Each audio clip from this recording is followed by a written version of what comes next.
ready in 5, 4, 3, 2. Color on you. Yeah. Hey, yeah. Where my mom's at? Where my mom's wearing thongs, hitting bongs at? Raising kids, cleaning shits, need a long nap. Where my mom's at? Where My Mom's At podcast with Christina P.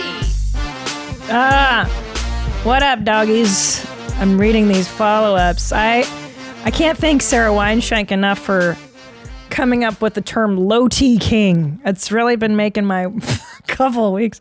Hi, welcome to the show. I have a couple of dates coming up. I think those are gone. Chicago, Illinois, April 29th, one night only. Milk Jockey Jizz Turner Hall Ballroom, April 30th. And Charlestown, West Virginia, May 13th, one night. And then I do Comedy Works in Denver, September 14th, 15th, and 16th. I'm so stoked for that. ChristinaPOnline.com for tickets. Also, please buy my new lipstick if you haven't already.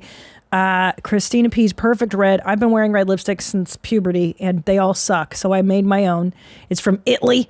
It's the most beautiful, luxurious thing, and it's got a magnetic cap, so it doesn't open in your purse and destroy everything. So get that at Christina P Online. Okay, with me is one of my favorite comedians, humans, and mothers, Rachel Feinstein. I'm so happy to be here.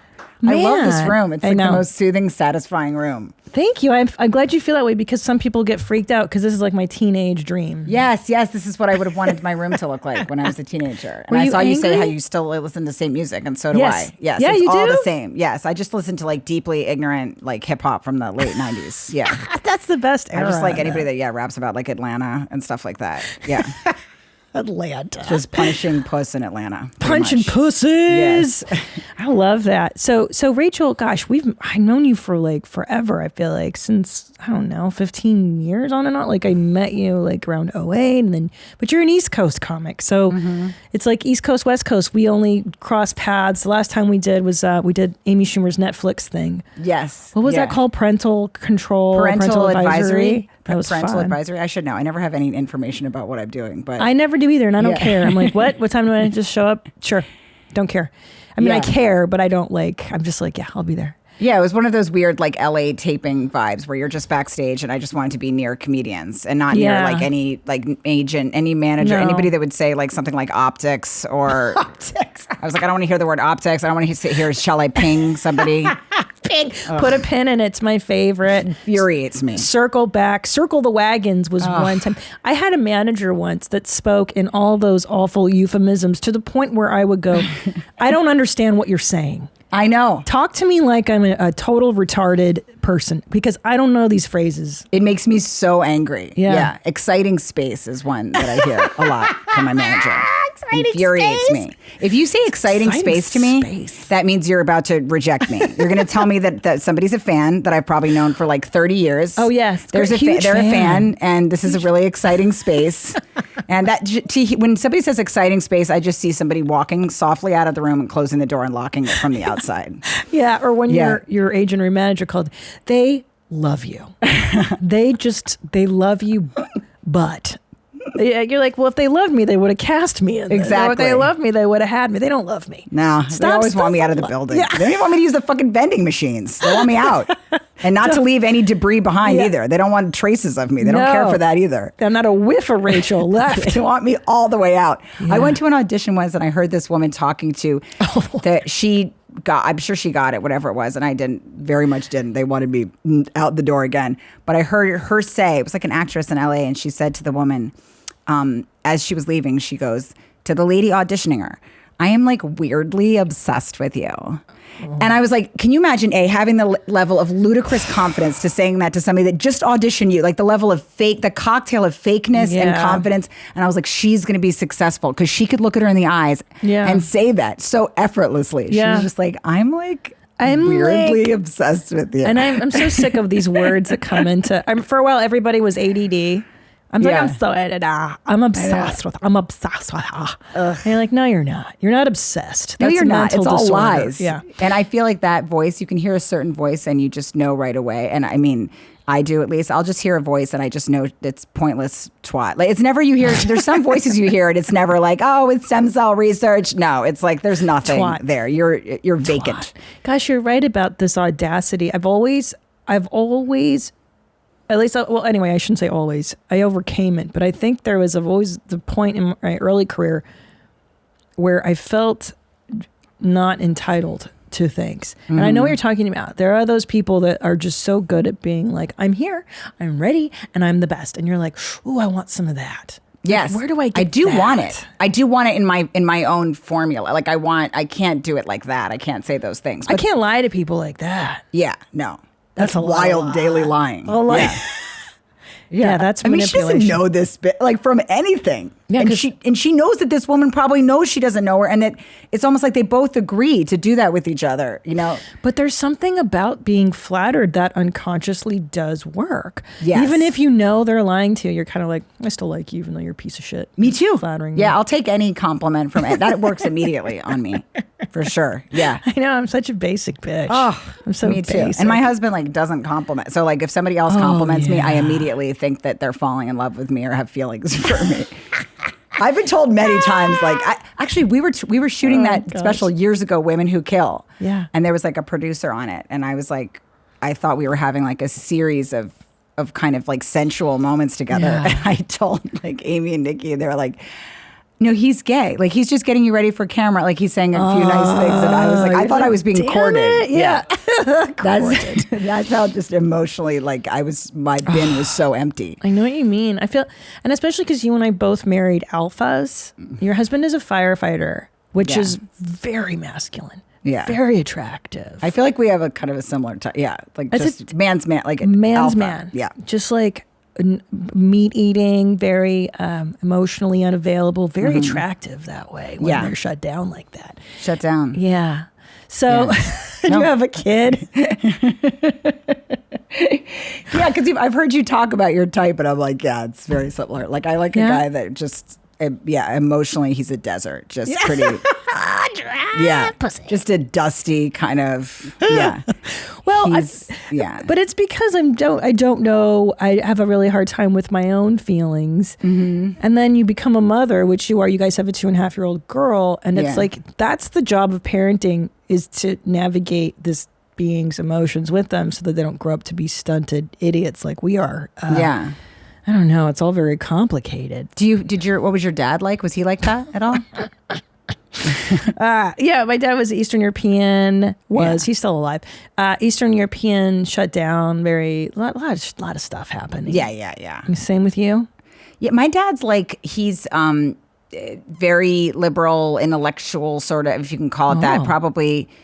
I mean, he flicks his own head like something's wrong, but he's like memorized a large part of the dictionary. He's a blues musician. He plays like Zydeco accordion and all these instruments by ear beautifully, amazing. And he was like a civil rights lawyer for all these years, but would call me like Roxanne. What? You know what I mean? Like, doesn't emotionally, he's like, he was in a rush when he walked me down the aisle. He's like, oh, come on, let's go. He's just like neurotic and not able to, he's never said like, I love you, like. Because I thought maybe you had like a low T king on your hands, kind of like a cat guy, but he's not. No, he's. You mean my dad? Yeah, I was hoping you had. He's cat like guy. He's like flaccid in the sense, it's weird to just say flaccid about my dad. Good word. But I meant it more as a character trait. But like in that, like he would never know how to. I went opposite because he would never know how to like operate a fuse box or he's he's like a Jew named Howie. He has like a never-ending sinus infection. Right.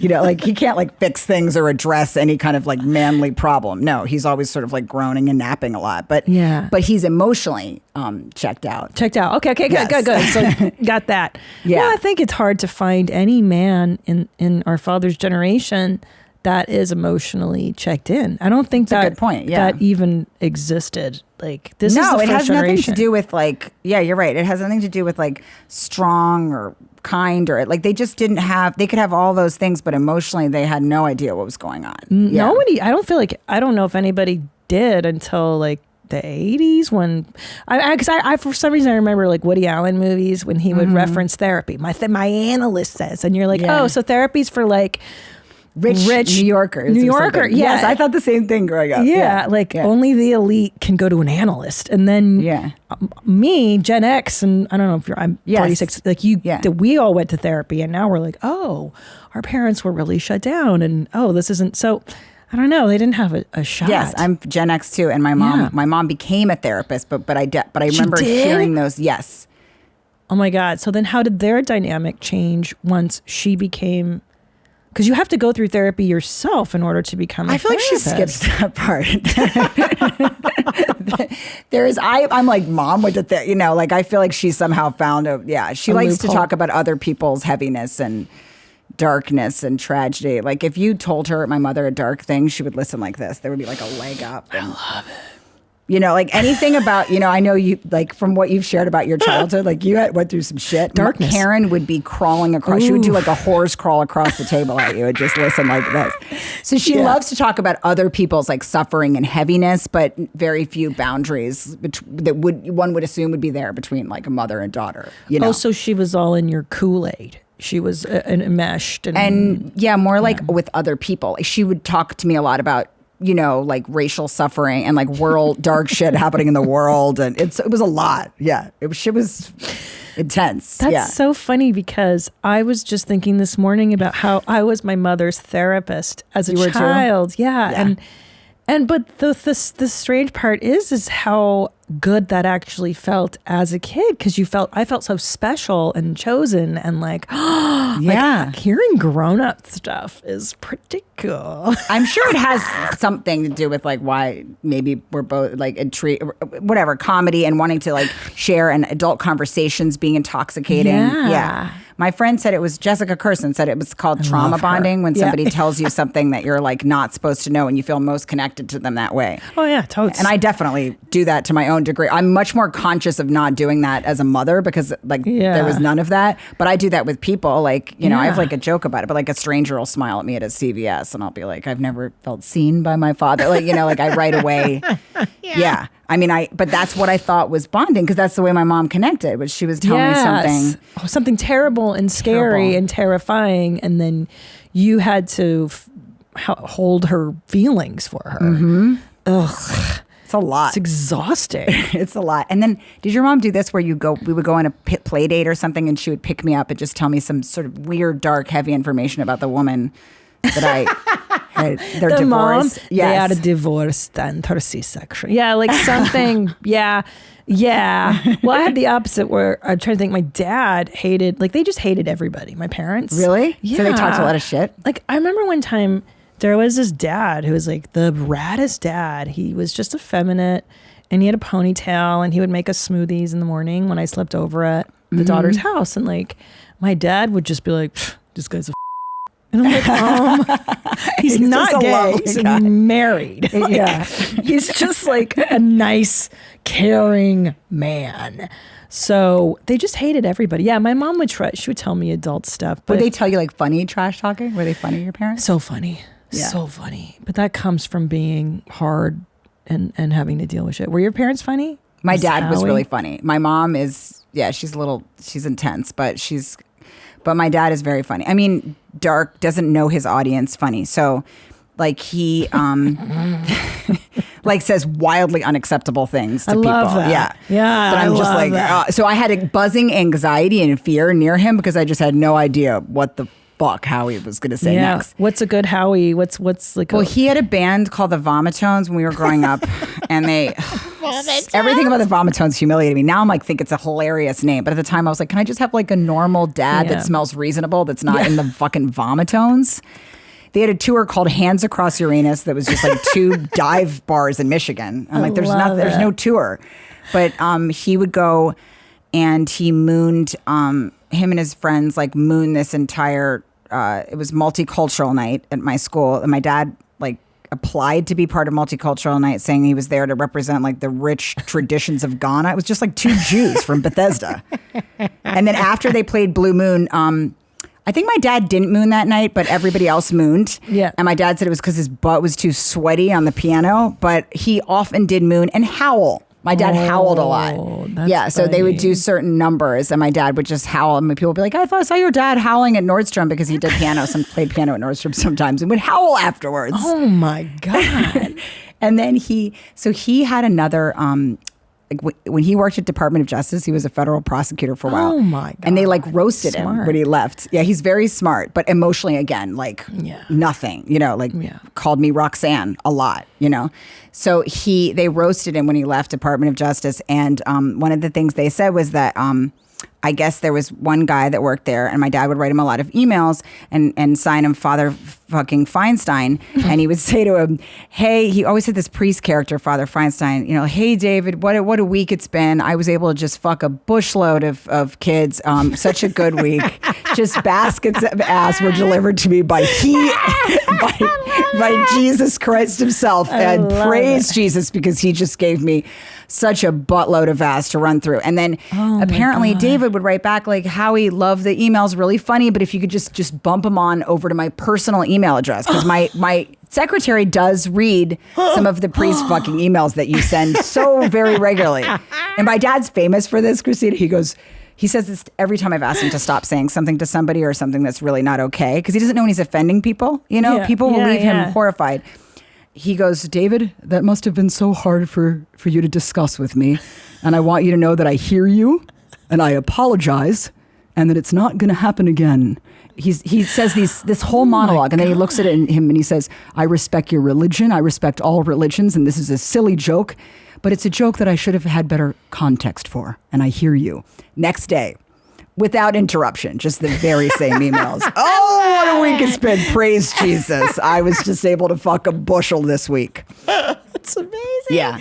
But see, I know when that's your dad, that's mortifying, because you just want, when you're a kid, you want your parents to be normal. Just normal. Just shut the fuck up and be normal. But as a citizen of the world, I really love people that fuck with other people like that.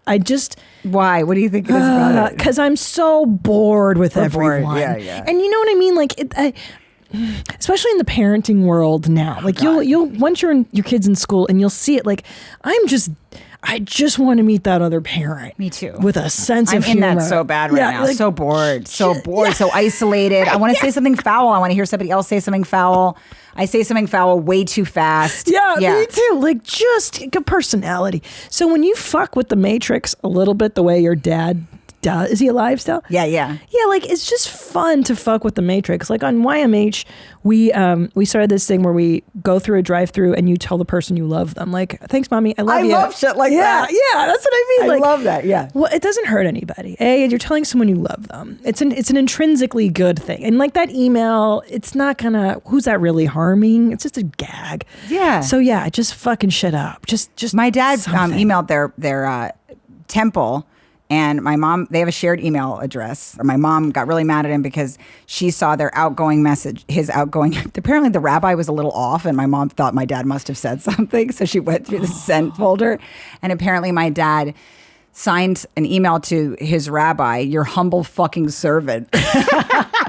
Which is just a great way to sign an email to anyone.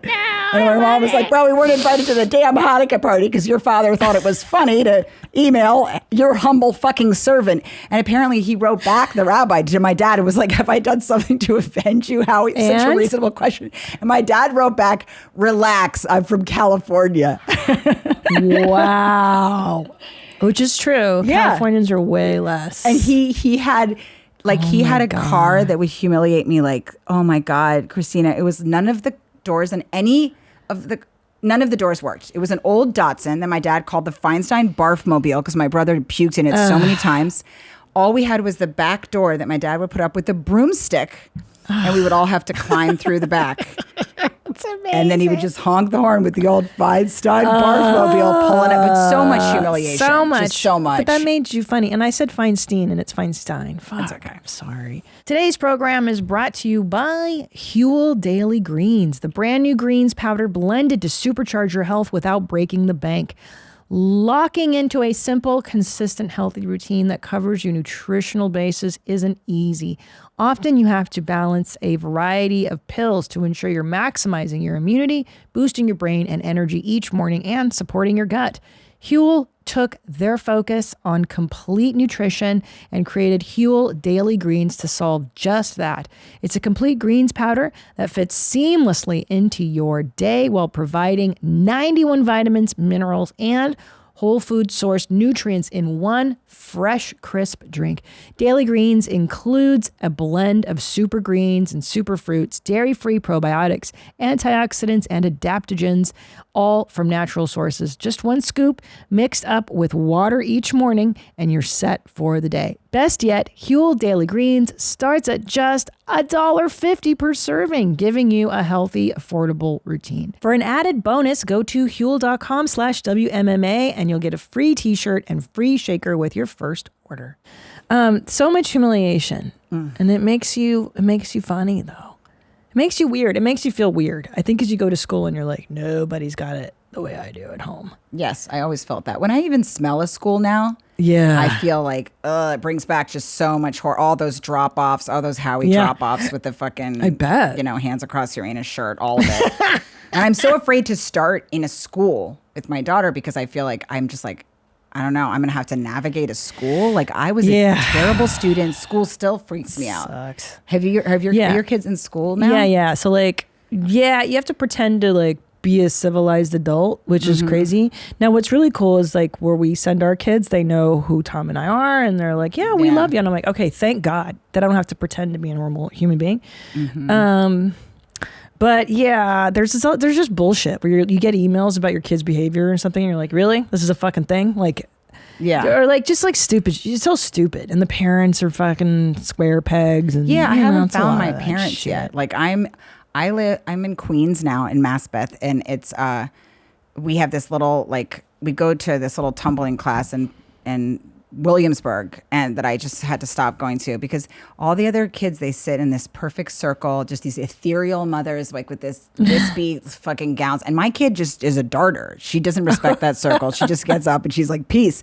And then I want to address it because it's so funny to me that she's just I'm like, she's a hole in the tea, right? I try to make jokes about it, and they don't want to make eye contact with me. No, I know, man. See, and here's the weird thing is that I thought that once you had kids, it puts you in a cool sorority of we've all suffered, right? That's what I would do. I would give the woman eyes. I would share my own. Be like, oh, this fucking kid. Yeah, I know. No one does it. I know. Why not? I'm just learning, Christina. So I don't know what's going on yet. No fun. You got to find the one mom that's like, oh, and then then you're fun. It's tough, man. It's tough. I know, bro. And she sneezed a few times, and I told her to sneeze into her arm, but she probably sprayed one kid. I'm sure she did. And that's what happens. Normal. And I said, I hope it's okay. And she's okay. And they just gave me a very gentle. I think we'd both feel a little safer if she was maybe not in the class today. Maybe she just needs to be tended to. Tended to somehow hurts so much more than cared for or raised. Just you haven't tended to your own child. That's why she sneezed. Tended to is very old timey, like a butler tends to. It wouldn't have occurred to me. I was such a deep pig in their minds that it wouldn't have occurred to me to tend to my own daughter, much less care about it. Just shit tend. Mom. See, I think what it is that those early mommy and me tumbling classes, all that fucking shit you do. I think the moms are either just too exhausted, I don't know, or trying to be perfect. Because now that I'm the second kid in, and I see the other moms that have 2 or 3 kids, they don't pretend. There's an age where you're like, fuck it, dude, we're so tired. Everybody just gets worn out. I don't know though. Williamsburg is a whole culture. It's a lot. Is that where you live? We live in Maspeth. We go to a thing in Williamsburg, and Maspeth is all, cops and firefighter families. Okay. And they're very it's old school Queen, multi-generational families. So it's really cool in some ways that they're not uptight, but in other ways I'm just such an outsider. I'm this weird whore that takes Ubers. They don't take Ubers. They have cars, I don't know if they know what I'm doing at night or what. I'm just some strange, foul bitch to them, I think. But I haven't started school yet. So when I do, hopefully I'll find those people. Yeah. You just have to find a school. I just say find the culture that you identify with the most, honestly, because those are the peeps. You know what I mean? Yes. Oh, God. But yeah, it's just a whole fucking thing. It's a whole, I And with just the parks exhausted even too, I talking feel like about it. there's this etiquette that I can't really catch a wave at a park. Samesies. Yeah. I've tried so many times to make friends with other moms in the parks. I think it's that age because there's just everybody's so like, just keep them alive. Oh God. Like you're so like traumatized from just having a kid. I think you're still not relaxed into parenthood yet. Maybe that has something to do with That's it. definitely true because we also had the baby in COVID and my husband. Oh my gosh. Yeah. And he was on the job and he's so the other direction of, we're both not anal, don't pretty relax and maybe too relaxed in certain ways, but he's like, some sort of safety thing is missing in his brain. People are always like, oh, you must feel so safe. You live married to a firefighter. It's the opposite. Like he doesn't even flag, like, because like one time I came in and she was like 6 months and she was just like sucking a carrot. I'm like, she can't eat that. No. And he's like, and he goes, I know infant CPR. I'm like, you're not supposed to have it on the ready. You deep moron. So it's so much nicer that she's at this age now where she's like, he doesn't have to like, he's not in charge of quite as much of those small particulars. So I think the other reason I was bombing a lot at the park was that people probably saw Pete do like a lot of alarming things with Frankie. And they were probably like, oh, you have to take some space. He's better with this age. Like he didn't know like, he had her on the swing one day, just like 7 months. He was trying to teach her. I'm like, there's no teaching. There's no teaching yet. There's no teaching. She doesn't have the back muscle. Not yet. Yeah. You know what I do now? So I think too, it could have been a California thing. When I took my 2 boys out in public, I do feel like I got stink-eyed a lot because I'm one of those moms where like, I don't give a fuck, dude. Like, if you're gonna eat macaroni and it's all over me and it's all over the floor, I'm just gonna tip the waiter well and be like, I'm sorry. I'll see you next time. I let the chips fall. Yes. I'm not gonna worry. And I do feel like California, maybe New York moms are similar where they're just like, oh my God. Like, but then in Texas, the culture here is way freer. Like so that you can just be cool here? You can be a fucking asshole. Like here, there's this place called County Line Barbecue. Take your kid there. There's one that's got the city view and then one on the lake. Go to the lake one, bro. Literally, there's a dock where your kid can fucking lay down, touch turtles, throw turtle food and feed fishes. Oh, this is touch awesome. everything and then go to the table and eat ribs. Yeah, like, and my kids are monsters and everybody is like, aren't they adorable? Just look at those boys. Like they don't give a shit. There's places in Austin where you're meant to take your shitty kids. We're going to take her to barbecue tonight. That'll be great. I really want to do that then. Do this. What is it? It's called County Line on the Lake. So there's 2 properties. Go to the lake one. So that way she can feed the little animals. She loves animals. She loves chasing around animal stuff. She's super into that. Yeah, that'd be great because I feel like I need that looser vibe with everything. I just don't want somebody... I don't know. It's tough, dude. I mean, so 2.5, you're really in the fucking weeds. How's her temperament? We do a lot of like bribing. Yeah. And of course. Threats of bribes being taken away. Someone told me that's called a thribe or something. So we either bribe or threaten to take away a bribe. Sure. Works. Yeah. So everything's bribing. She's really super extroverted, but she's an only child. So I feel guilty about that. But why? Like she goes to the firehouse because she needs more social interaction than she has. She goes to a daycare, but I need to start getting like play dates and stuff, Yeah. Like I have to teach her that like men are bad and stuff. Like they're inherently evil. Yeah.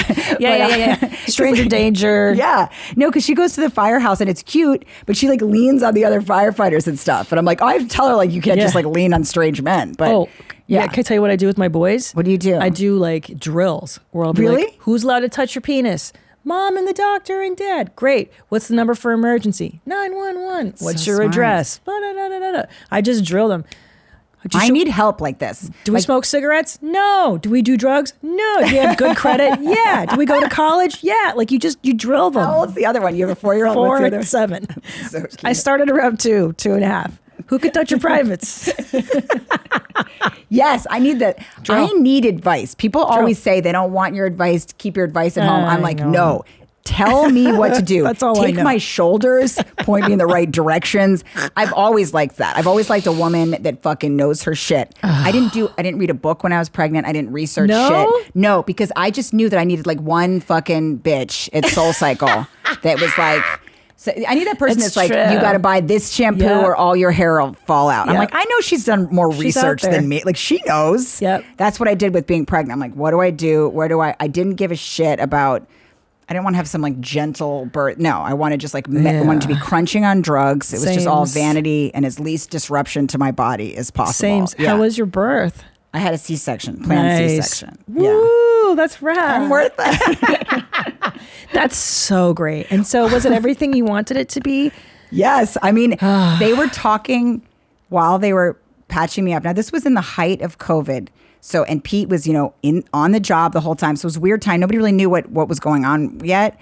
And we had to change hospitals 3 times. And as they're doing Why my do you have surgery, to change hospitals 3 times? because they weren't allowing like spouses in the delivery room. Oh, for fuck's sake. So it was such a bitch. It was ridiculous. Yeah. So, so we were just like quarantined, whatever. And then he was working. So I was worried he wasn't going to be allowed in if he was positive, Yeah. Or even out, they were saying maybe not at all. So with all that stress while they were doing my surgery, here's what I was thinking about. Here's what a deep pig I am. While they were doing my surgery, I heard the nurse and the doctor talking to each other, and she goes, she wants a tiny scar. And the doctor goes, I know. She told me that like 100 times. I love that. And here's a hot tip they gave from a foul beast. They gave me a tiny scar. So I'm like, all you have to do is just be a twat. And ask. And I kept bothering them. That's what I was thinking about. It's so shameful. And the height of all this other shit was get me that tiny scar. No. And I just bothered and bothered. I didn't want any kind of tub or anything. And that's great if you want a Good tub for you. or grapes. No, you're right. You're smart. You know what? Because I learned that too on the first kid. So did you fucking know? So by the way, I had a planned C-section that didn't go as planned because I ended up going into labor. So I didn't get my C. That's I know. not fair. It was so unfair. Now So I remember your joke about it. That so was hilarious. fucked up. Yeah. So anyway. Oh, so what I did with the doctors is before I knew, I go, when do I get the drugs? Whenever you want. Because on the first, labor, some docs don't give you the drugs right away. They wait until you're X amount dilated. And I found out that you can find doctors that will give you drugs the fucking minute you want them. Ladies, just so you know. So when you meet your OB, when you're pregnant, ask them, when do I get the drugs? The correct answer is whenever you want. That's number one. Ooh, I And didn't number know 2, that. did you know those fuck faces? They trick you, the doctors. They turn down your epidural when you're pushing. Why? So that you can feel the contractions. And I fucking knew it because my first kid, I was Why would pushing they him want you to out. feel it? I don't understand. So that it goes faster. So because you push into the contractions. So the second kid, I fucking knew that. And I go, do not turn down my epidural. You keep that bitch on. And you just tell me when the contraction comes and I'll push. And you that's were how like I did me. it. You wanted a hospital, drugs. Yeah. Me too. Get the tub. Get the fuck out of here. Can I tell you something too? And I hate to be the guy that pisses on your tub birth, but 9 times out of 10, I've had all my hippie friends that are like, I want to do it natural. I want to do it They in all my get home. emergency C-sections. Thank you. And then they're it mad at sucks. themselves, and I'm like, and I feel so much for that. But I was like, They're mad at themselves because they didn't get to do the natural thing that they so had their heart set on, and they get the exact opposite birth, which sucks for them. which So sucks my for them heart because I goes know out. people feel very like attached to what that vision is. But if you don't know, I do feel like, and if you're not sure, or if you end up having a C-section and you're feeling some sort of quaking shame about it, Oh, don't. Look, I just if it helps, I thought it was delightful. Probably like that's not a helpful thing to say. So also just don't listen. Feel free to also just ignore everything I've just said. But I felt very much like I was like, beat it with a bath. I don't beat it with your grapes. No, Fuck thank you. out of No, here. I didn't want to feel anything. no, put me down. And is your Yeah. vag like unscathed? I think. Yes, that was like that. What more delightful than that? so My mother-in-law goes to me. She said this to me when I was pregnant. This is also the thing that speeded up that decision. She was like, she goes, Peter has a large head. He has a huge head. That Brennan head will shred you. And she looked at me in the eyes, like so serious. She's like, the Brennan head will shred you. I was icing my vagina for weeks. For weeks. I was like, that's it. I don't want a shredded vag. I make the choice. It's not that. That was so good. Where Latin American is she? She's Colombian. Oh my God, that was Yeah. so good. Your accents She are was like- always so spot on. Your impressions are the fucking. If you haven't seen Rachel's impressions, you have to go watch her stand up just to see her do like her mother and everybody. You even did your husband when you came in here, which was so great. He's like a total East character. Coaster. Yes, he's yeah. a big fan of the show. We watched the clips online every night. So he was very excited when he saw Christina in the Oh. parking lot and called her solid. Solid. He's like, she looks solid. Aw. Solid cod, too. I love East Coasters so much. I love that accent. Everything about that. There's something so like real and genuine. Yes, he means I it. love it. I just live for that shit. He doesn't talk any shit. I don't. He doesn't, and I certainly will talk shit, but he doesn't think he's better than anyone. I have such a long list of complaints about my husband, but he just doesn't. That's like what I really like about him, because he says what he's thinking. That's like, nice. You know, yeah. That's really nice. Yeah. So you have a husband. You and I are similar. Sorry, I said it wrong. Similar in that we both have husbands that leave us for stints of time. My husband currently is in Argentina right now, and we're single moms. It's really hard. And you know what's really hard about it too, and I don't know if you experienced this, is so my husband goes away overnight for a couple nights at the firehouse, you know, and I talk about it on stage, but like, you know, gets dumber, first of all, because you're not supposed to have like man sleepovers with a bunch of like your dumbest guy friends half the week. So it's not helping me. Not only does he go away, he goes away to the dumbest place. Right. You know, like, and it's probably fun. They're like, you slide down the pole. They have a fucking blast, of course. I hate that. How angry does that make you knowing that he's having fun? I feel like that would make me so fucking mad. He is never as happy, I think, as when he's softly shutting the door on me. Same with Tom. Tom's always like, oh, I'm so sad. Gotta go to Latin America. Bye, Australia. I'm gonna go hang out with famous Jason Momoa or Mimosa, or whatever the fuck his name is. Oh yeah, no, he's never. That's when I Drive race realized, cars. because he loves my daughter, because he comes home, he would rush home for the firehouse for her. He never rushed for me. No man's ever done that for me. No one's ever been able to even tell me that. I've never had a protected guy. Like, I'd have to go missing for weeks before my husband would look for me. Like a solid 3 weeks. No, he's never as happy as when he's just softly. Bye now. Yeah. And they go away for nights and nights at a time. And then it's like, there's so many different. Look, I'm an animal. I don't know how to make all these like minor and major decisions I have to make. And I need somebody to vent or talk about it with. And he's not there. And I feel like when I go on the road, people have so many questions, and they're so deeply, deeply concerned about my baby that I'm actively abandoning. They're just like, well, what does she do? How do you know what I mean? But everything, whenever he's gone. Normal. Just normal, you know, get a car seat in an Uber, bitch, figure it out. Like with a 2.5-year-old on the side of the road that could die, you know? There's so many weird things that I have to navigate. They're just it's very isolating. It is very isolating. And I also find that men are just so stupid and incompetent with kids. I'll be like, just go give Julian his meds or whatever. Like, is it the thing? Which one is it? And you're like, oh my God, the kid's been taking the same medicine. Same thing. Every night or every day for the last 2 years, whatever. Like, you don't know. It enrages me this whole morning, this whole trip. Yesterday, I packed everything, every single fucking thing, every little thing, and I'm not a type A bitch. Like so it's not easy, right? So it's not easy for us, but we know all that shit, right? Yeah. And then I had one job. It was the dumbest job. It's the job you give like a 4-year-old when you want them to feel part of the kitchen, you know, like, oh, go stir this or something that was already stirred. Those are the sorts of jobs I give them. I was like, just fill her bottles, and then just fill a couple of bottles. I know where this is going. Yeah. I can't. Where are the bottle? Which ones? What do I put in them? How do I twist the bottle cap? Yeah, I was like, just put her in like, you know, maybe like a cute outfit, because she does have a shiner, because she just fell down the stairs. Yeah. Like fell down and hit her head pretty hard. Aww. First major injury she's had. So it was upsetting, and we have to travel with her. I was like, put her in something sweet. He dresses her like Steve Jobs, like just like a long black turtleneck. I don't even think she owns that. Like he had to go buy that somewhere. Yeah, she was just dressed like Steve Jobs, and had like a cup with a top on. I'm like, this is a thermos. This isn't like a sippy cup. He didn't even do the bottle. Couldn't do it. No. Why? But why don't they? It's like they're not paying attention. But how do they? He's not paying attention, and he's interesting because he loves to. You know, he wants to hang out with her. He wants to bring her everywhere, bring her to Costco, bring her to the park. He does a lot of the stuff I don't feel like doing. I'm not really, big on parks, but he doesn't pay attention to any of the details. Doesn't pay attention. I think he's really thinking about himself. I mean, when I was pregnant, he once boarded a plane without me. What? Pregnant, 6 months pregnant. How does he? You guys. First weekend of COVID, boarded a plane. This was the weekend I was on the road, Christina. I can't remember where I was. What? I was on the road and we didn't really know what was happening yet, you know? Yes. And they were like, oh, I asked just my doctor. I'm not a germ person. I don't care about germs. I'll sip off anybody's drink. I was like, is this something I should worry about? Whatever. Tell me. They were like, you should cancel your shows. At that time, that's what they were saying. So I cancel my show and I go back home. Gestational diabetes, 6 months pregnant, third weekend of March. Where's my husband? Oh, he's on the plane.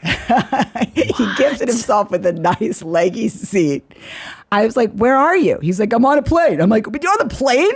What the fuck? And then I got on and I was like, why? What is your mind? What's the process in your head? And he goes, and he thought about it genuinely. And he's like, I kind of thought I'd like get myself situated. And he believed that, like there's no... Nothing. I know. It's so maddening because I didn't really see all that until you have a child. And then you're like, oh, you have to really nurture this creature and take care of it. And you're like, they just don't. I mean, some do. I hear some do, but I don't. I don't know. I don't believe it. Yeah, like he loves to hang out with her, but he just does what he wants to do. Like I just walked in on him when she was like 4 months old in the little swing. And he was reading her Elon Musk's autobiography. And I'm like, she's 4 months. That's amazing. Yeah. I have a video of it. That's amazing. I was just walked in and he's like, so when we made the decision to move from Tesla something to SpaceX, I'm like, what? Why? He's like, you never know what seeps in. He's right about that. That's true. Know. I love that. Yeah. So he's your do you have help like when he's out? I have we go to daycare, but my goal is just that I want to get to the place like playing theaters, things like that, where I can just have somebody come live with me because we live in this big old house that he bought with Bitcoin because firefighters all are obsessed with Bitcoin. So we have this big Bitcoin house and it's just a lot to get things up and down. And then I could also bring her with me more on the road just to have that childcare, somebody that was there. That's awesome. And now she speaks Spanish because she learned Spanish at her little daycare. And so I want her to keep her Spanish and just have somebody that speaks Spanish that could like live and so cool. I could keep doing what I'm doing with a little more help, because his job's going to get crazier and crazier because he's like going to be a chief soon. And oh, wow.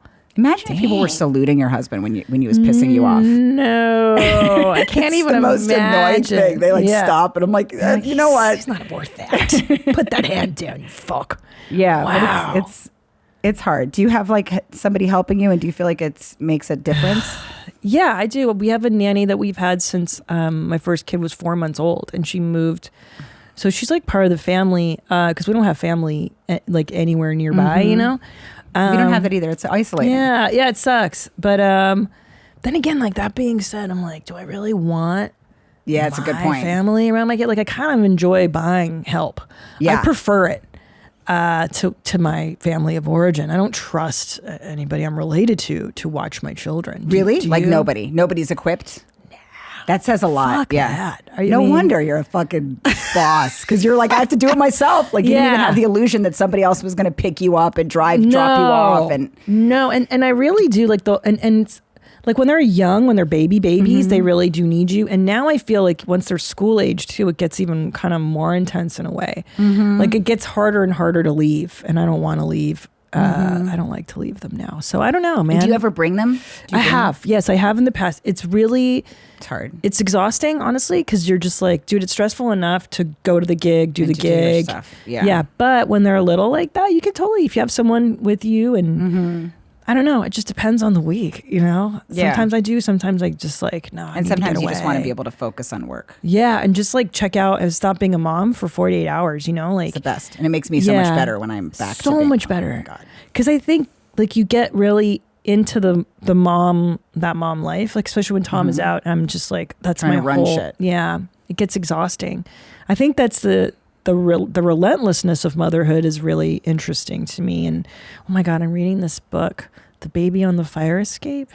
And it's about creative women and how And historically, like, oh God. Okay, so I'm also reading Rick Rubin's book about creativity. Do you know Rick Rubin, the music producer? I would love to read him. that because I love Beastie Boys. I love to. I love him. That's And my all the music. Like me too. I'm obsessed with the Beastie Paul's Boys. Boutique, Yeah, all that stuff. License, amazing. 3 Feet High and Rising, De La Soul, all those albums I right love around that that time. shit. Those creative, fun hip hop albums. I would love this book. Yeah, so you should read it. But what's interesting is that now, and I never used to be this way, is that now when I read this shit, I'm like, this is fucking written like a dude. This is such a male perspective. Because his whole thing is like for instance, I was reading it's a great book, by the way. Don't get me wrong.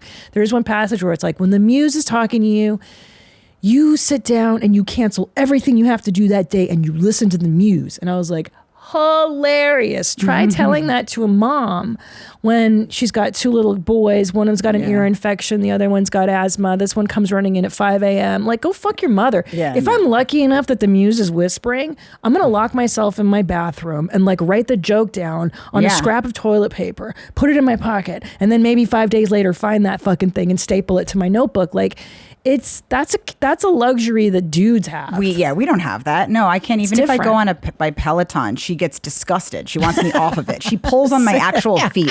One moment of fucking privacy. Just the softest moment of a 20 minute. And she looks at me like this and she goes, ugh. And now she speaks Spanish, but I don't understand her. So she gets disgusted with me in Spanish. She's like, namas. And she just like flicks at me. Disgusted. Meanwhile, he'll play just hours of some horse shit on his phone. Just gifting himself. He'll deny he's going in. Like, at least I thought he was only watching. I just figured he was watching a lot of porn in the bathroom. But I now hear the sound of his chest thing. So it's a lot of the same chest move. Don't. That upsets me. I know what you're talking about. And every fucking woman listening to this, why do dad shits take like an hour? Every time your husband shits. And I hear Tom doing it, but it's videos of people fighting. Oh man, what the fuck? Yes. So that's how I know he's taking his shit, and he's living his best life. I assumed it was all just like unspeakable porn of just like women just getting like plowed out and just severely damaged or something appalling. But it's almost more maddening. It's just like God. But it's almost more maddening that it's either chess, which is so dumb, or he watches videos of grown men analyzing Star Wars. I'm like, what could be less compelling? Oh, that's a Vag Dryer. Yeah, that's a true Vag Dryer. Oh, do we have any Vag Dryers? No voicemails, but do you have emails? Oh, here. It's funny you mentioned there's a segment of this show called Vag Driers. I think definitely the chess on the toilet and hearing the swoosh of the move. That is such a Vag Dryer. Infuriates me. But the anything related to Star Wars or discussing childish games that really dries my vagina. Thank God I don't Tom's not understand into it. that. Oh my God, it's so unattractive. We were arguing about something once. We were having a text argument, and he called me. I don't know if anybody here knows Star Wars, but he called me a Star Wars character, and it's the head of like all evil or something. He's like Voldemort? That's a different Yes. one. No, it's the other Vader? one. Okay, I have to look it up, but he called me, he's the head of all evil. He looks like a ghost or like, he's violently ugly and appalling looking. And he's like and he leads all the civs. I don't know. Yeah. No, I know who it is. Star Wars villains. It's Yes, Darth that's it. Maul? Senator Palpatine. That's what he called me. Look at this guy. And he's like, oh, typical Rach. Thinks she knows everything. Senator Palpatine over here running the show. Like, why would you even think I would know who that was? So obscure. It's so obscure. I love that. And I was like, who is this? This is like before we had kids, when he used to like drink and just go running into the night during an argument, you know? And he was like, just like hurl out these texts, you know? Palpatine. And you're like, who? I was like, who is that? I had to call like another adult loser to find out like who he was referring to. That's so embarrassing. He should be embarrassed for himself. I'm like, why would you think I know it? Who that is? Jesus Christ. He's like, I'm manipulating everybody around you, just like old Palpatine. Like, it's a common knowledge reference. Like, rule number 1 of comedy, it's got to be a common knowledge reference. It's amazing. Oh, God. Okay, here's some Vag Dryers. Let's see if you can relate to any of this. Hey, mommy, my jeans started to make a list of his basic tasks. This is, I guess, in relation to her husband, because he could not remember to do literally the most basic tasks. He either waited for me to ask him, or do it, or would ask me a million questions on how to do it. You mentioned you don't want to fuck the sensitive guy and prefer fucking the one who does nothing. I found myself not wanting to fuck my jeans because I felt like his mom since I was doing every household task, aka cleaning up, unprompted after him. My vagina is never drier than when in mom mode. So I constantly felt like I was in mom mode. Also, I want to note my jeans lived alone. He did all these things, no problem. You bet I'm coming up on my. So what do you do? Mothering, when you live, she says when she lived alone, he did all these things. Now when they live together. He stopped doing them. Yeah. And she's got to do it herself or nag. That is, I feel like this is the constant battle between men and women, and I don't know how to resolve it. Yeah, I'm like, I don't want to be that twat. Don't make me that twat. I'm a comic. I'm not like some woman that's like, I'm not like, we have to go to the Container Store. I'm not, and the things are like so necessary. Like I'm not this lady that's like, like I need my Yankee candles or something. Like these are just like staying alive things. Yeah, we're like the coolest. Yeah. I always tell Tom that. I'm like, do you know how fucking lucky you are? Like, yes. I'm rad. Like I'm so fucking like I'm not a regular woman. Like how you call yourself a basic pig or a base pig? Yes, I'm a deep pig. I'm like, I have fun. Yeah. I throw change on you after sex. Like we have a good life. Yeah, that's what I'm some saying. fun out there. Yeah. I wipe my snot with my shirt. I barely dry off. I do disgusting things. I'm an animal. Yeah, so at least that's what I always say about the stoked. construction, because he does all this. There's obsessed with construction firefighters, so he's always doing some just bulldozing some bathroom in our house that's perfectly fine.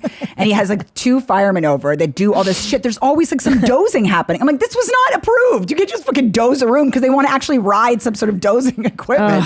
They just love to do. So how do you get him to do chores? What's your strategy? Okay, so for chores, I have to admit, he's probably better with like the day to day. He's real anal like about certain things like that. Good.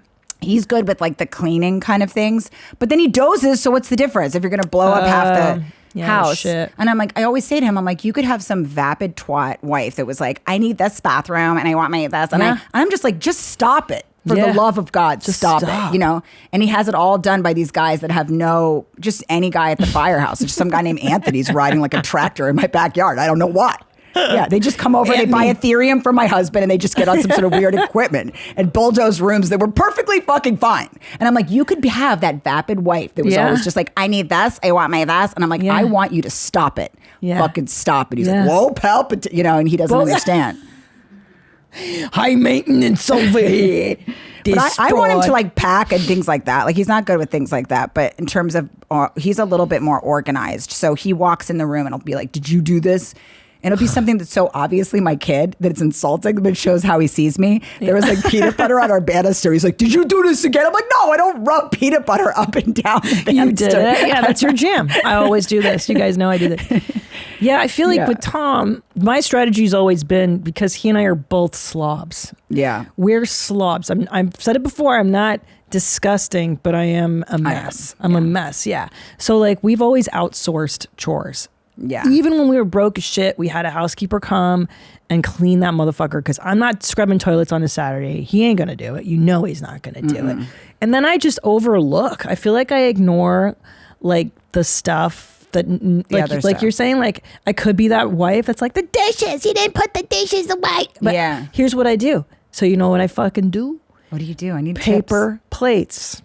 Paper plates, fucking really plastic forks, brew. So like if I'm gonna be with you and same with the kids and all that shit, just throw it away. I don't give a fuck. I'm not doing any dishes. Fuck your mother. I'm ordering takeout. Like yes, that's a really good. I need any hacks like that don't make me have to do some monologue that I don't want to be that bitch. I'm like, that's not fair. I'm like, that's why I'm on the road. I used to be jealous of those couples on date nights because I was like, I want a normal life. Like that lady that like holds onto her man's belt loops and like walks him through a room or something. And I'm like, it's like, beep. I always do that to my husband when we're at the park. I'll be like, beep. And it'll be like some old guy like spitting in a trash can. And I'm like, beep, taco night. And I'm like, I want it to be like that. And I accepted that I'm not, And now I have a lot of fun and it's better. So don't make me back into that character. So if there's any like hack so that I don't have to just ask him to do like, that was the thing about like, don't board a plane without me. I don't think that there needs to be a talk about this. I cannot believe he did that. Where were you when you realized? I was in Florida.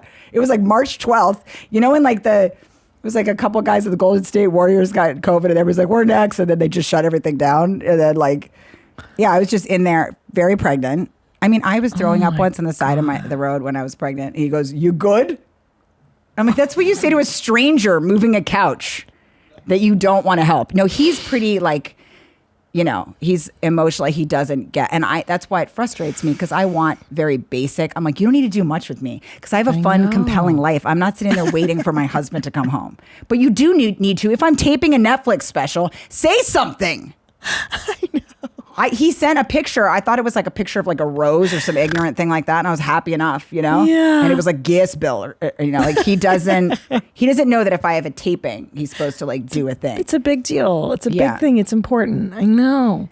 On the other side, he's like almost an accidental feminist because he doesn't have like I could just do whatever. Like I could crash at any guy's house. Like he wouldn't care. He wouldn't. Yeah, No. not jealous. Not. Is yeah. Tom same jealous? With Tom. No. No. I kind of wish you Me were. too, a little bit. It would be nice. Because I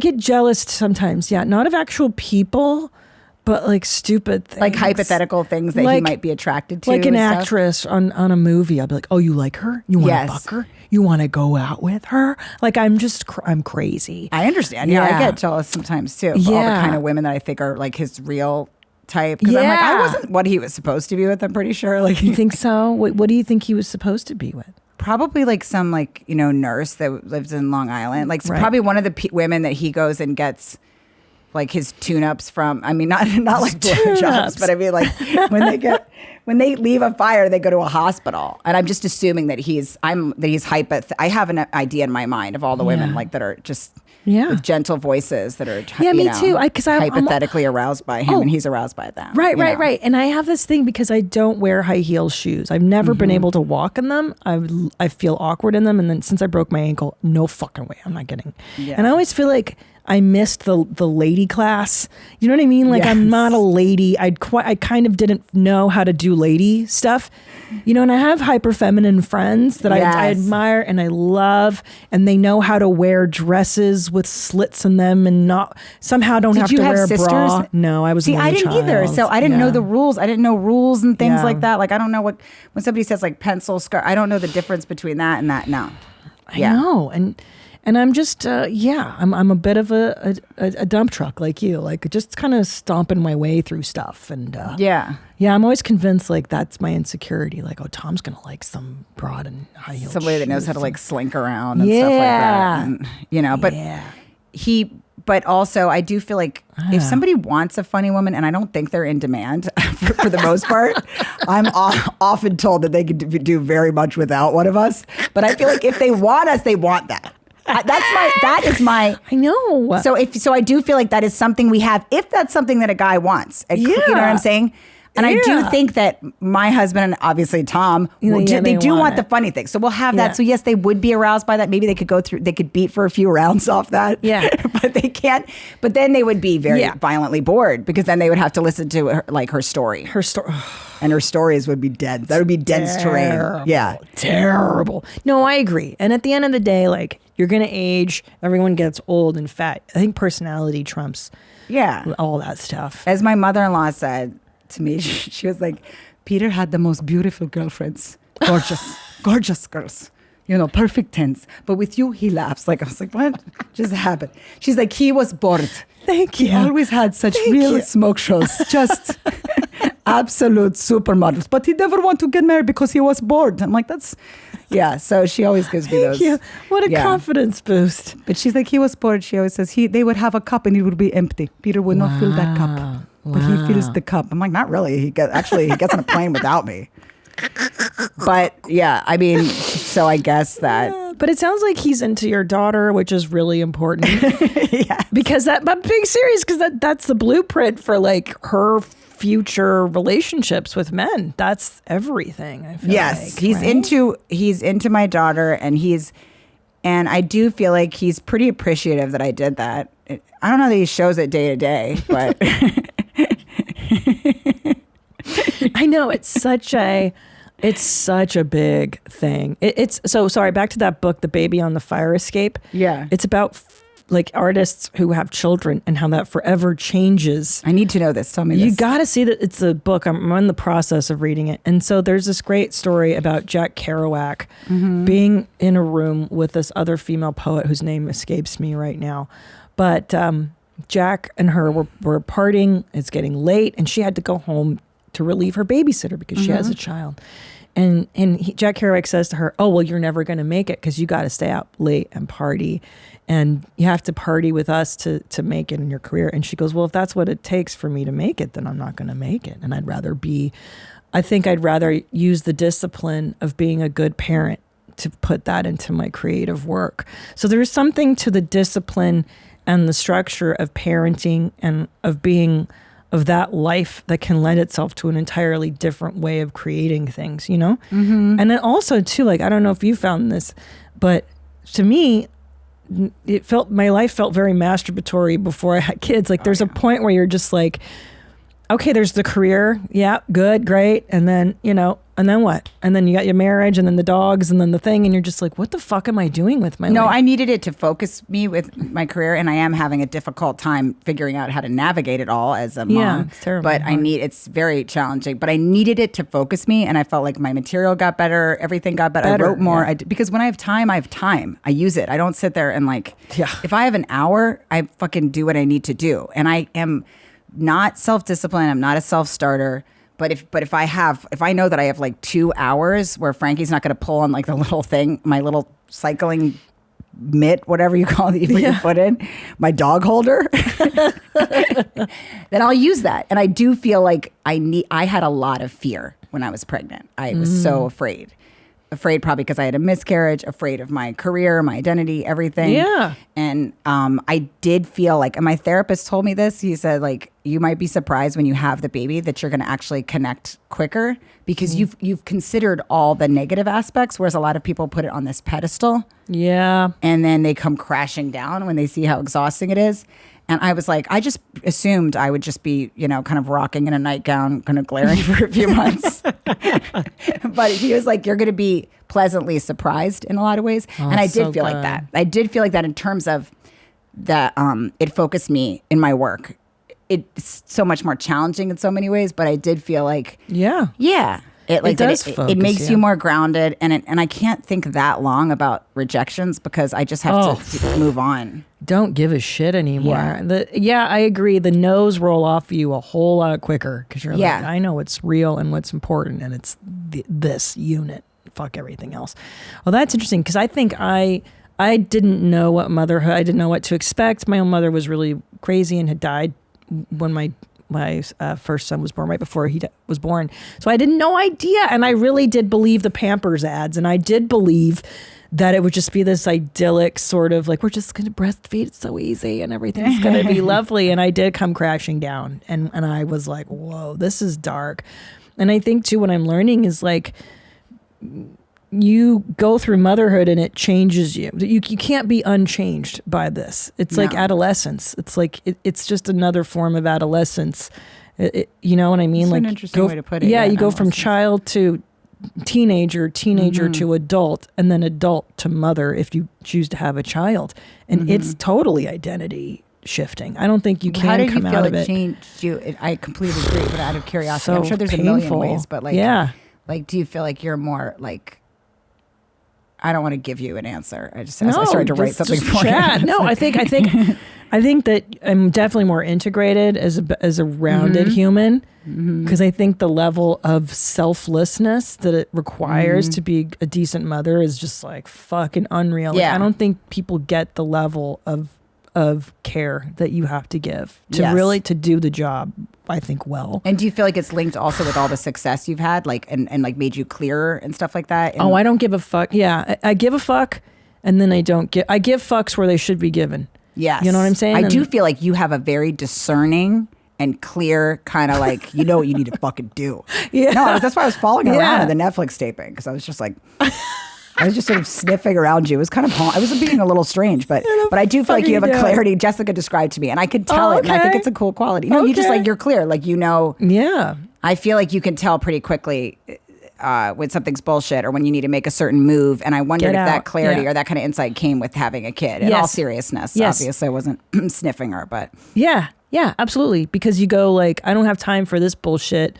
well, you just don't have time. You don't have time to do all the stuff that you did before you had kids. And then it gets real fucking clear to me. Streamlined what you need to do and what the next thing is. Because Jessica Kirsten always said you're like an amazing businesswoman. Oh, thank you, amazing Jessica mama. Kirsten. But you feel like the next steps just got a lot more like clear. Like you could see what needed to be done. Yeah, because I think too, what happens is in the beginning of beginning of one's career, you're just like, I'll just take anything. Like whatever are you going to book me? Please just book me. And then you start to get a little more successful and you're like, oh, I can now orchestrate how this life will look.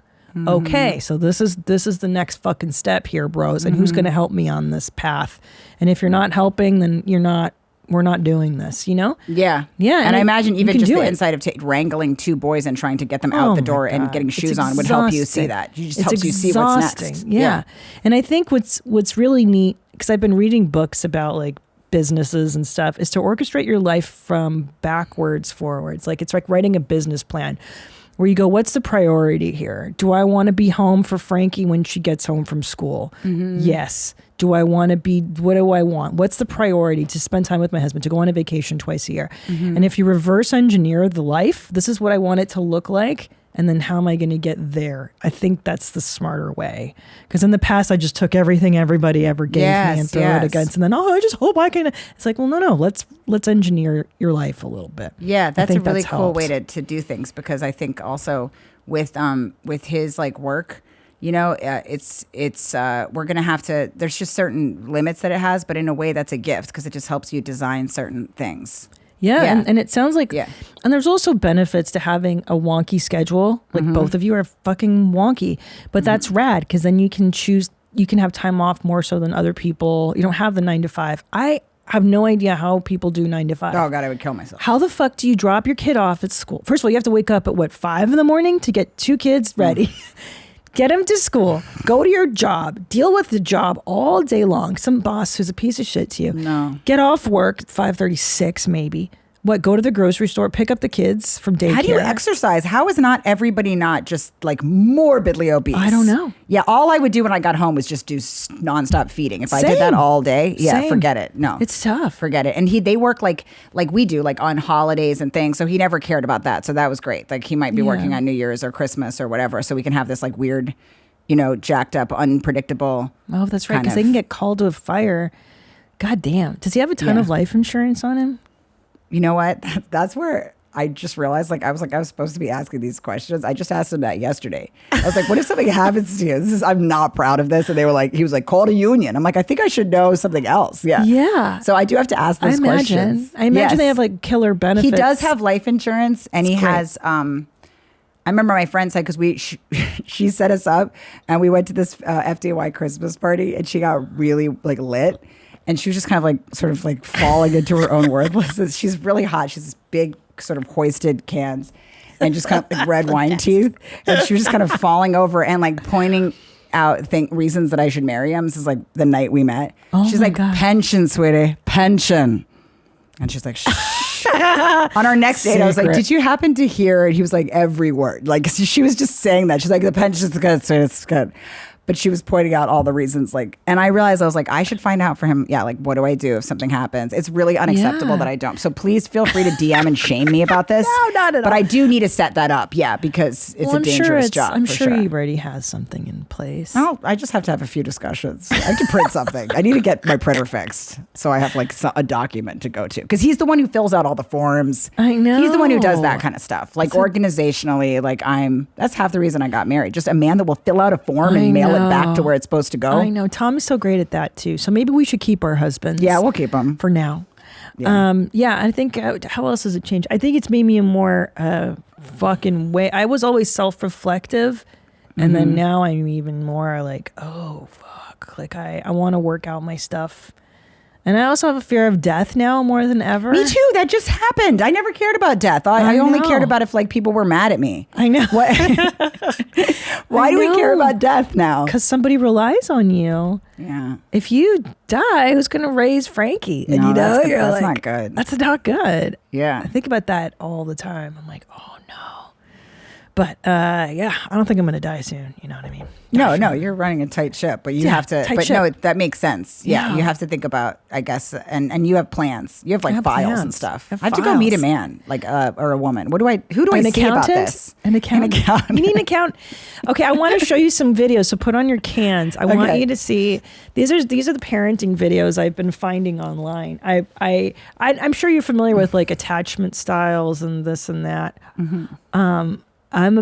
First of all, I'm not convinced that there are many people out there that have healthy attachments.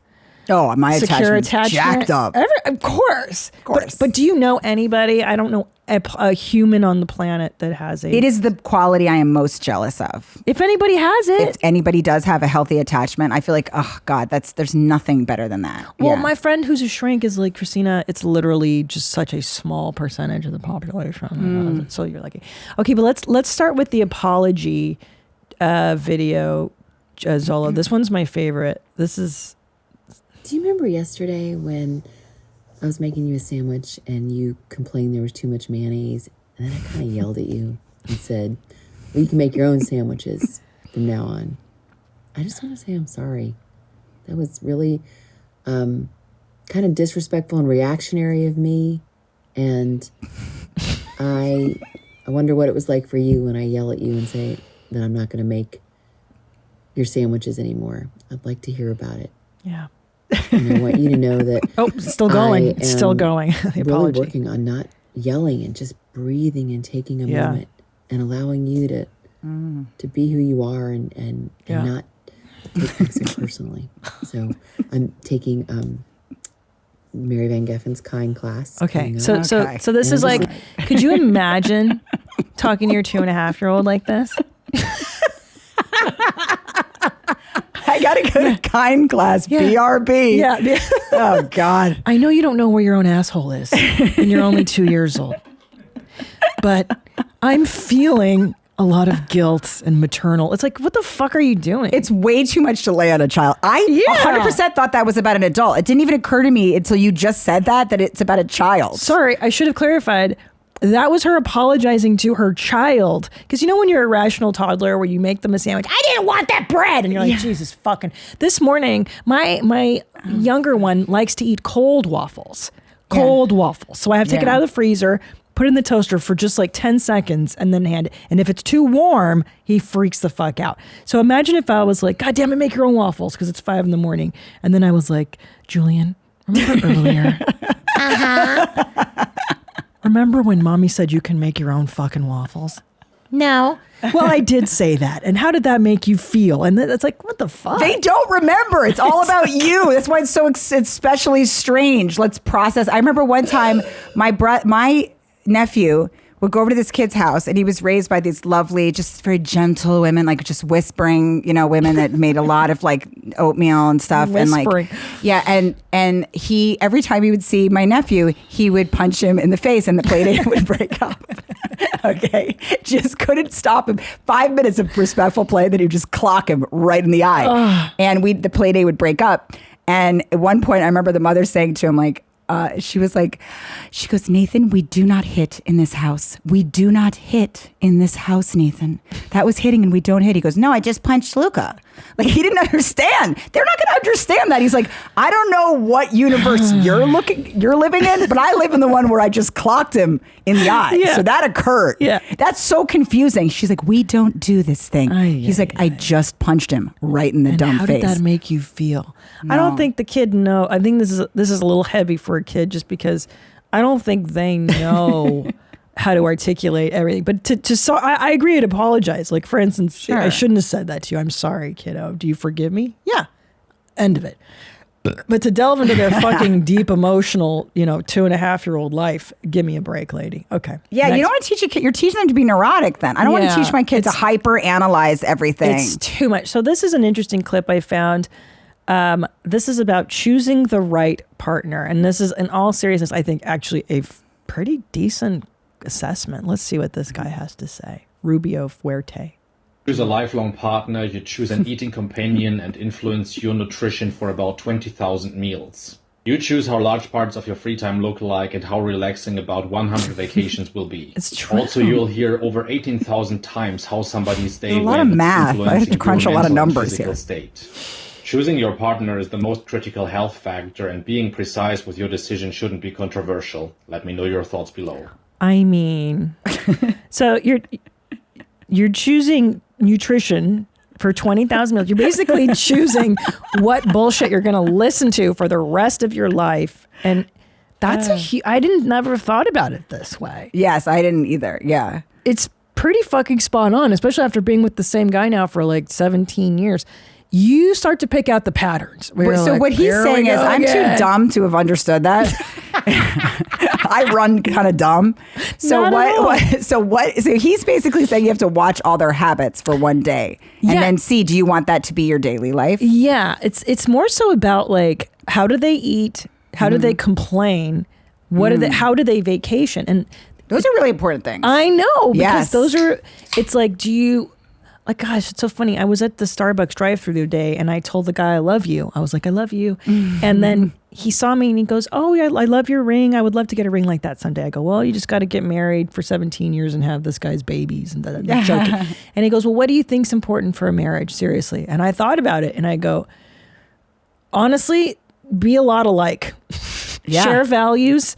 And if you can sit in a cafe and talk for hours, that's the beginning. Yeah. But what this guy is even saying is like, what are their eating habits like? That's going to influence your nutrition for about 20,000 meals. No, it's true. So if he's into like pizza and he eats like a toddler, guess what you're going to get around? You're going to get fat and shitty the same way he is. Yeah. What does he talk about? What does he complain about? What does he think about? That's going to influence your emotional state. And then like, how do they chill? Do they have a That's chill? so important. Like, how do they chill too? And vacation. Because I remember we had this family that used to visit us when we were kids all the time, and they always wanted to go see the monuments. And I've never been as I've never like, just felt like a level of archaic, throbbing depression that I did being with my family at the monuments. I'm like, it's 7 a.m. This guy Richard had a real hostile monument schedule.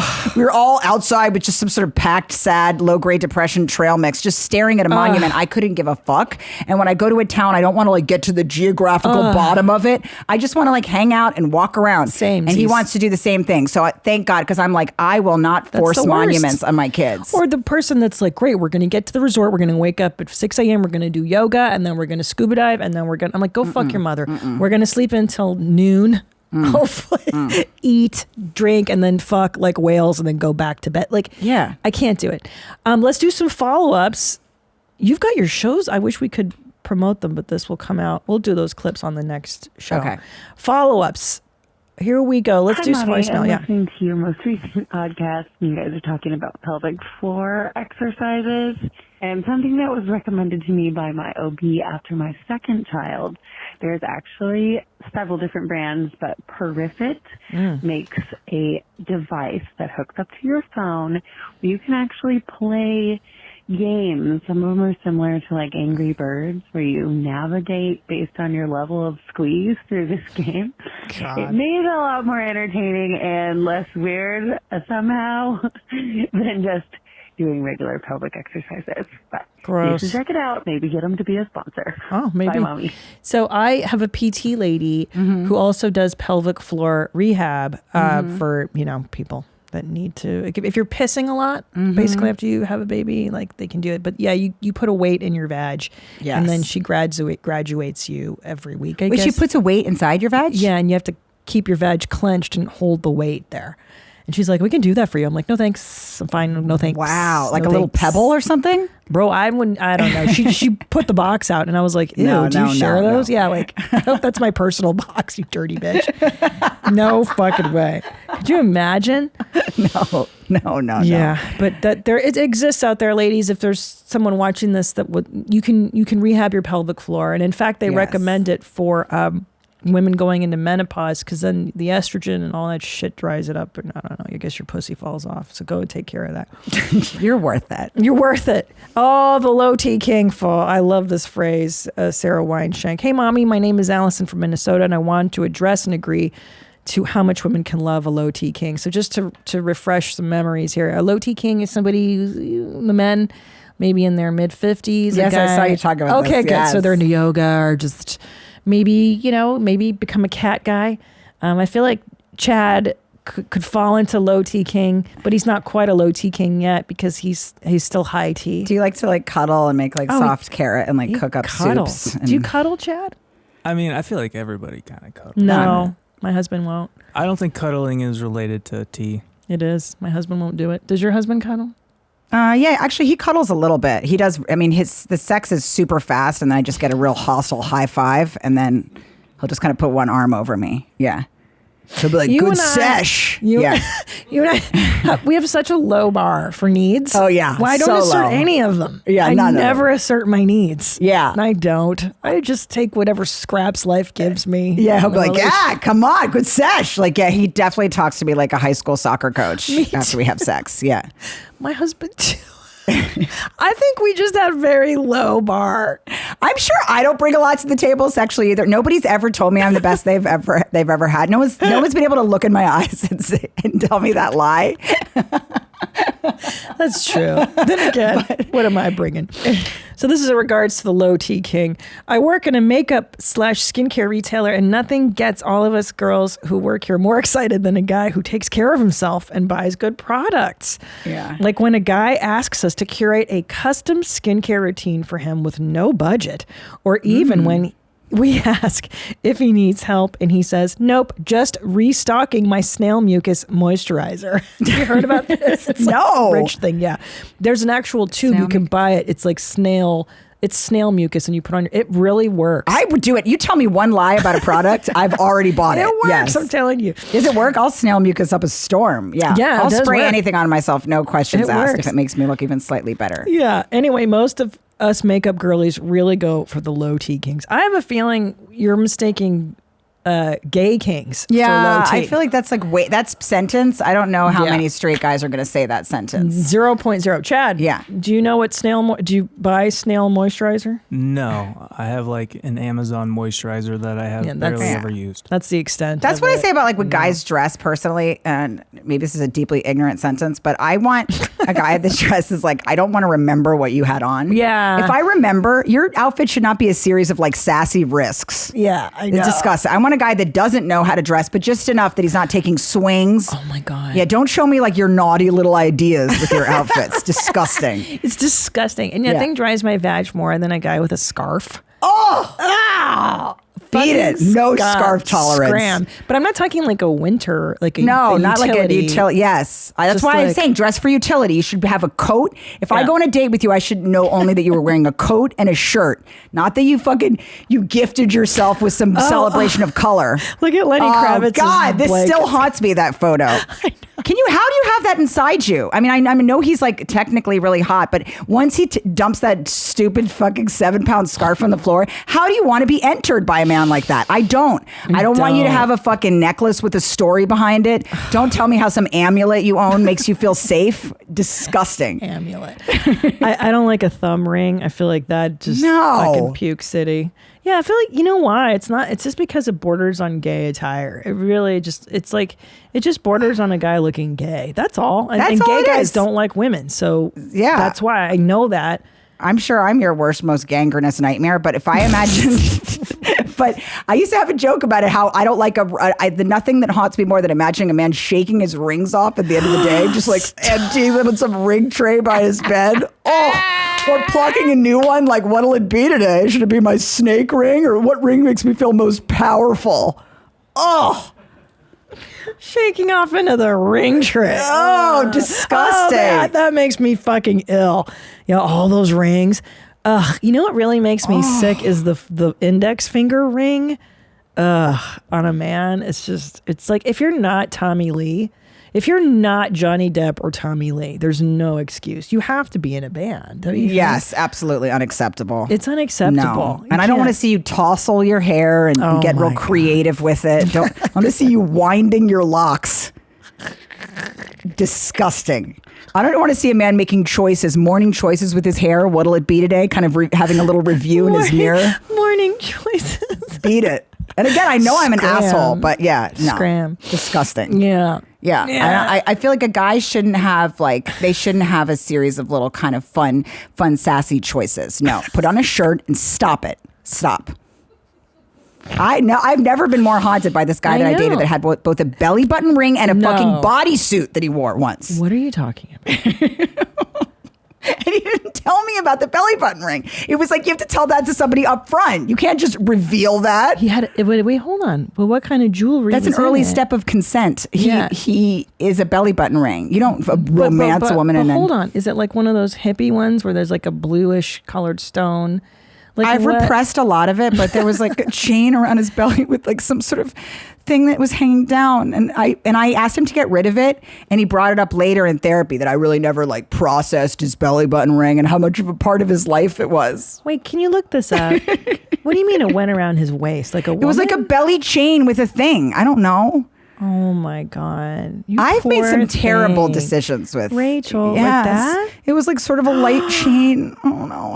And I was really violently lonely, or I should have left. I should have ran. I stayed. Like a lot of women, I stayed. I thought I deserved that. We've all done it. We've all done it. There was a chain. Also, nipple rings. I once went out with a guy with nipple rings. That's gross too. Disgusting. I feel like that's just very 90s. Honestly, does anybody really do that shit anymore? Like I just feel like body piercings and genital piercings are just so 90s. No, I was in a dark place. I remember he had like a mattress that was half on the bed and like a real rowdy Doberman and that nipple ring. I was lost. I was in dark terrain. Yeah, I don't like any of that. No. See? Yeah, your stomach is not like a naughty little space that you hang charms off of. Stop it. Yeah, it's not It shouldn't be a flirtatious little thing you're gifting me with. It's your stomach. Stop it. Oh my God, you're giving me trauma flashbacks. I'm sorry. It's like, a lot. It was a lot to process. To dudes. Oh God. Yeah, I don't want to see one guy wore like kind of a long wafting sweater. Just sort of, it was Cape-esque. It was like our second date and he came in some sort of cloak. I'm like, you shouldn't be dressed like a whimsical wizard on our second date. What makes you think that you've, you have to there has to be some courtship period. You can't just come with some sort of fucking. Oh my God. Or do you ever, oh my God. It was like a veil, like a shoulder veil that he came sauntering in with. Beat it. Kick rocks, homo. God, it's so embarrassing. I know. I always think of like tattoos. I had a lot of tattooed guys. You did? Yeah. What do you think about tattoos? What's your feeling on tattoos now? I mean, I think that I really love the look of sleeves. And when I do Tina for YMH Live, they spend hours putting fake sleeves. Cool. It seems fun. It's so fun, and I keep them on just for like a week just to feel what that's like. I like that. For me, I'm lame. I'm not cool enough. I don't feel like I'm that person that can pull it off. Me too. I like them on guys though. I'm into guys. Tattoo's fine. Yes. Yeah. Like, I mean, maybe not like something like real hostile or jarring. Maybe not like a neck tattoo, but I'm into tattoos. Yeah. Any tattoos is fine. Yeah. Yeah. I wish I could show you pictures. There's pictures of me last summer just like with my arms around my kids. And I love the way you do it in your hands. That seems really fun. That's something I would want for a day. Yeah, just like a henna kind of. Yeah, it's hot. It's kind of like hot and beautiful. Yeah. Yeah, I love knuckle God, look at Tom and me back like when we were so fat. Let me see. I'm wearing like the plaid shirt and he's got a shirt. Oh my God. What was that for? Was that just like a natural photo? You guys look so polished and like no, we trustworthy. We just had I just had our first son our first kid, and we just decided to take pictures because I was doing headshots. Yeah, we've had some good ones. We should do that. I didn't take any pictures when I was pregnant, and I really regret that. I took like one selfie, and I'm like, oh, we should do that. We should take like a family picture. So there's me at like family breakfast next day with the aggressive tats. They're super fun. Oh my God. Yeah, you do.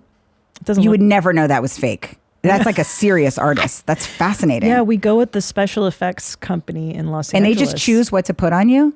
No. So I went in for Tina. They made the boobs. That was a process. And then they had me choose which tattoos I liked the best. And I wanted the most aggressive skulls, the most aggressive like octopus and daggers. And like there's a spider web around my nipple. Like, no, it was all chosen but they put it all together. There she is. And you were into like goth stuff when you were a kid. I love goth. Me too. Yeah. I was Really? a skateboarder and I loved goth. I liked to wear like dark lipstick. Me too. And I had my little Jason Lee board and it had like a hamburger with like cows all around it or something like that, checkered So cows. cool. And yeah, I always so loved skaters because I too. felt like they were funny. They were like comics. They had that dry, funny, surprising personality. Many of them were antisocial That's what or I like. abused. That's what I like Yes. the best is antisocial and rebellious as fuck. Yeah, it's so cool. I think it's such a good culture. And I wanted to get my older boy into it, and he kind of did for a while. And then after we had Tony Hawk on Your Mom's House, and he's like, I have had so many injuries. And I watched a Tony Hawk documentary, and I was like, I don't want my kid skateboarding because it's just that too would terrify violent. me. Yeah. No, too I would be much. too scared. Yeah. Too much. I could already tell Frankie's going to want to do stuff like that because she's like always leaping and wanting to leap. Yeah. There's a lot of leaping and darting and Yep. wrestling Yep. and Yep. It's normal. It's all good. Does your Lose some kid teeth. respect, do they like listen to you more or listen to Tom more? God, that's a good one. Me. You know. But you know what helps is being a stand-up comic is dealing with hecklers for 20 years. Because I use the exact same. Really? Yeah. Like when your kid fucks with you, just imagine they're a heckler. And how would you outwit and undermine the heckler? Yes. Yeah. Can I ask you a really unfunny, real mom question? Yeah. How do I potty train her? I'm trying to get her to potty train and she won't do it's it. The worst. Okay. It's so means she won't do it. Like she won't pee or won't poo. What's the? Neither one. I've bribes, all kinds of bribes. She gets a sticker. I made a fucking chart that I was proud of. I was like, I said she could have chocolate after everything. She knows that I want her to do it. And so she doesn't want to do it. She's like, oh, there's a thing you want me to do. She just looks at me like this. Like, bitch. Like I've used all the gentle voice at like everything, like the exciting. It's like she's just. Does daycare require it yet? No, but they're going to soon. She's 2.5, so she's going to go to preschool soon. I have to figure this 3. out. Yeah. Okay. Yeah. I mean, for dudes, the boys, it's kind of fun for them to pee in the toilet because, I've always wanted to be able to pee. It seems to be able to stand and deliver. I feel like I'd have like a much more satisfying life. Imagine drunk pissing would be so fun. Yeah. You have to make it look cool. If they had an older sibling, that's the thing. Buy the tiny toilet, like the tiny toilet next to the big toilet. That helps. Yes, I think she's afraid by the journey up there. It's scary. Get a little one, and then did you play video, like a special video about it? And did you do rewards? Oh, you know what I did do? There's a book. I hate Elmo with a passion, but there's a great potty training book that Elmo has, and it's got the sounds that they can push the buttons and make the sounds, and it walks them through how you go to the potty. It's like Elmo goes potty, and it's like, oh, Elmo feels like he has to pee, go to the toilet, do the thing, and then flush the toilet. So like she knows emotionally and mentally. Yeah, find this book. It's a really good one. Potty Time with Elmo. Oh, okay. I'm going to order this right now. It walks her through the process. So when they're starting to get curious, and also I found that you just can't force. Yeah. You can't force it, and who gives a shit? You kind of can tell when they're ready. Yeah. You can, and also like you can try to manipulate them. It's just not going to work. Like when they're ready, they're ready. When she sees her friends doing it, she'll want to do it. That's what I need. That's why. That's what a sibling would be really helpful. But I just need her to have like more play dates with another kid and get like jealous that they're pissing on the toilet. Yeah. And girls too have different because they get like UTIs and stuff from holding it right or diaper. Okay. I don't know, but yeah. You just got to do that. And bribery too. Hey, do you want that toy? Guess what you'll get if you piss in the toilet and you go to the toy store. Yes, that's what I have to do. I asked my like Queen's doctor. I go, how do you get kids to go to sleep? And because he has like $5, and he goes, me personally, I like to have sex. So I was like, how do we end up here? What? He goes, so I need my kids to go to sleep so I can have sex with my wife. And then he brought up his testosterone levels. I'm like, how did we land here? He was like, personally, I enjoy sex. I like sex. I'm a sexual person. You're like, that's disgusting. Oh, the doctors are so ignorant in Queens. It's pretty funny. Yeah. He goes, one fucking question when I came into him. This is a PCP in Queens. Yankees or Mets. That was the first thing he said to me. Fuck. Yeah, I like him though, but because it's just I'm just going in for a cold. Like if it was anything more advanced, forget it. He's like, I like to have sex, so my kids don't sleep with me. That's for sure.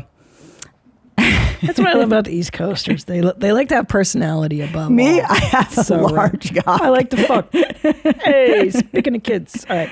Rachel Feinstein, thank you so much. Thank you. I adore you. Everybody go see her. Give them your information. Where can they find you? Okay, I'm at rachel-feinstein.com. That's my website, and I'll have a special coming out soon. I'll put more information about that out soon. Tell me about That's going to be called Big Guy. I'm figuring it out, the details of it out. So I will post on my special when it's out, but I'm on my website when it's out. But next I'll be in Milwaukee, Chicago. Where else am I going to be? Phoenix, Arizona. I'm going to be in a lot of places, but you can go to my website to see exactly where. But I will be in Boston soon. Yeah, I got some gigs Where did you out. shoot your special? I haven't shot it yet, but it should come out in the next couple months. I'm sort of figuring it out right now, but I just want people to go to my website or go to my Instagram, Rachel Feinstein _. That is I post a lot about my exciting. gigs there. I love the process of recording a special is like, it's such a nice completion of like, you're giving birth to something and you're putting it out in the world. It's a nice cycle. Yeah. I really like creating the hour and then I need that goal, and and then I do it. I need somebody to be like, we're doing this, and then I kind of write backwards like that. So yeah, I'm That's excited. I do feel like this hour is, and I'm figuring out exactly where it's going to be and all this. That's not me trying to be like coy about it. No, I just don't have the information yet, but I will put it up there. So what's your hour about? What are you talking about? A lot about my husband, my new life, which is just being like in this kind of, Staten Island, like firefighter, whatever world. It's just all a lot of like libertarians and Bitcoin, and my family, which is complete opposite. So both of our families are pretty extreme, and neither of us are, but I am often in that world now of just, I'm always like dressed like a stewardess at some like Staten Island, like banquet hall, like some princess hall. I love it. Just try to fit in with all the other women, and they're all named Gina, and it's intense. It's so funny to me, like how in this country, just where you live dictates your entire culture. Like it is so weird that Staten Island is its own culture. I don't know why that trips me out so much. And then Texas is its own culture. Everything is its own fucking whole deal. It's all ecosystem. Yeah, and I don't know if you feel like this, like even though they're opposite of everything I came from, I also relate with them in a more intense way too, just like the way I relate with comics in a more intense way, because they all have husbands that leave for stretches, and we can give each other weird heads up and stuff like that. Even though I feel kind of foul around them, and they all, because these are women that they know the moment pasta is done, like they don't have to take it on a little trip across the kitchen, like have somebody else taste it. Like these bitches run a fucking tight ship. A lot of them are like nurses from Long Island, like they're fucking real stock. Like I love it. Adults. So I definitely feel kind of like a deep animal around them, but also I relate with them because we have this weird same cocktail of problems that we good and bad that we share. Well, that's huge. It sounds like you found kind of a tribe of ladies. But really, huge. And I really need more like comics though, in terms of moms that live nearby. So, and like people that are like comics that are just kind of will say anything and won't think that I'm alarming. I know. And when I say fuck, they don't go F-bomb, like they correct me. Yeah. All right. Well, good luck. I hope you find your mom tribe. Thank you. I love you so much. Thank you so much for being here. I really do appreciate you coming out early. Rachel Feinstein, everybody. And, send me a voicemail. Leave me a voicemail, 213-375-5184. Email me, WhereMyMomsAt@gmail.com. Subscribe to the show so that you don't miss a single episode. I love you. And until next time, stay cool, moms. Bye. Meow. Hi, Mommy. Thank you for watching that episode. Did you like what you see? I hope you did. So why don't you subscribe? Just click the subscribe button and, hit the notification bell so you can get notified. And also, why don't you watch another video? Watch one of these. You know what I'm saying? Like right here, down there, whatever. There's so much stuff, bro. I make these all the time for you to watch. That's why I'm here. I love you.